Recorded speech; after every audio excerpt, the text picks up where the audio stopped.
আসসালামু আলাইকুম বন্ধুরা, এই মুহূর্তে দেখতে পাচ্ছেন আমি আমার সবজি বাগানের মধ্যে প্রবেশ করেছি। সবজি বাগানের মধ্যে বেশ কিছু লাউয়ের দেখা পেলাম, অর্থাৎ লাউয়ের বান। এটা এ পাশেও একটা, এই যে এ পাশেও লাউ উত্তোলন করবো এই মুহূর্তে, তাই এসে উপস্থিত হয়ে গেছি।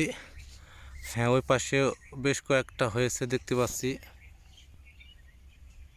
অনেক সুন্দর সুন্দর লাউ ধরেছে আমার গাছে। বেশ কিছুদিন লাউ পচে গেল, ওই যে গাছে পচা ঝুলছে দেখতে পাচ্ছেন।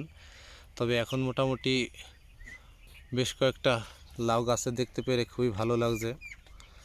পুকুর পাড়ে শুধু পুকুরে মাছ বলে নয়, পুকুর পাড়ে কিন্তু এভাবে অনেক শাকসবজি উৎপাদন করা যায়। দেখতে পাচ্ছেন আমি পুকুর পাড়ে অনেক কিছু উৎপাদন করার চেষ্টা করে থাকি। যাই হোক, এই মুহূর্তে আমি বেশ কয়েকটা লাউ উঠাবো।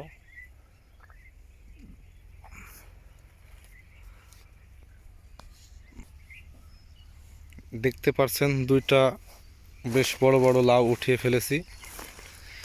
মানে পুকুর পাড়ে অল্প যদি পরিশ্রম করা যায় তাহলে এভাবে অনেক শাকসবজি উৎপাদন করা সম্ভব। তাই আপনাদের বলবো, আপনারাও চাইলে কিন্তু এভাবে অনেক শাকসবজি উৎপাদন করতে পারেন, শুধু লাউ বলেই নয়।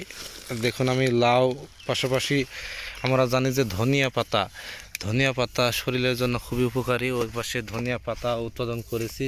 এবার কিছুটা ধনিয়া পাতা উত্তোলন করে নিয়ে আসব। তাই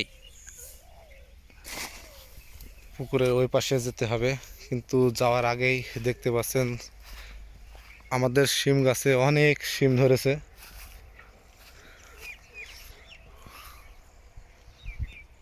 হয়তো শিমের বানের দিকে তাকালেই বুঝতে পারছেন তার দৃশ্য।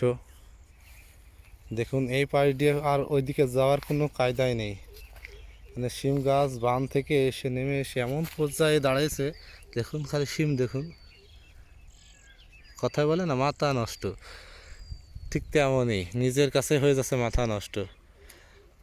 সামান্য একটা শিমের বীজ লাগিয়ে রেখেছিলাম পুয়ের ডাঁটার গাছের গোড়ায়, যে পুয়ের ডাঁটা নষ্ট হয়ে যাবে, তারপরে যেন নর্মালি সিম গাছ যদি হয় বানটা আবার কিছু শাকসবজি হবে। কিন্তু সিম গাছ যে এইভাবে হবে, মানে মহান সৃষ্টিকর্তার অশেষ নিয়ামত যেটা বলা হয়, মানে আল্লাহ দিলে পারে একদম মনে করেন জান ভরিয়ে দেয়, ঠিক তেমন। এই যে দেখুন সিম কত। চলুন ধনিয়া পাতার ওদিকে যাই। হ্যাঁ বন্ধুরা, একদম শিমের বানের নিচ দিয়ে আসলাম, যেহেতু পুকুর পাড়ে ওইদিকে আসার কোনো কায়দা নেই, ওইদিকে একদম পুকুর ধার পর্যন্ত হয়ে গেছে। তাই পথ করেছি শিমের বানের নিচ দিয়ে মাথা নিচ করে আমুর হাঁটা মতো করে চলে আসতে। এখন যাই হোক, এই যে এপাশে দেখুন আমার পালং শাক দেখতে পাচ্ছেন। এই যে আর বর্তমান পালং শাকের অবস্থা কেমন, পালং শাক হয়েছে। আর পালং শাকের পরেই রয়েছে ধনিয়া পাতা। এই যে দেখুন অতি চমৎকার ধনিয়া পাতা, এর মধ্যে থেকে ছোট গাছগুলা ধনিয়া তোলা হবে। আর এই পাশের পালং শাকগুলা হয়তো ফুল হয়ে যাচ্ছে, পরে কাটা হবে। যাই হোক, ভিডিওতে আপনারা দেখে বুঝতে পারছেন আগের ধনিয়াগুলায় বেশ ফুল ফুটে গেছে।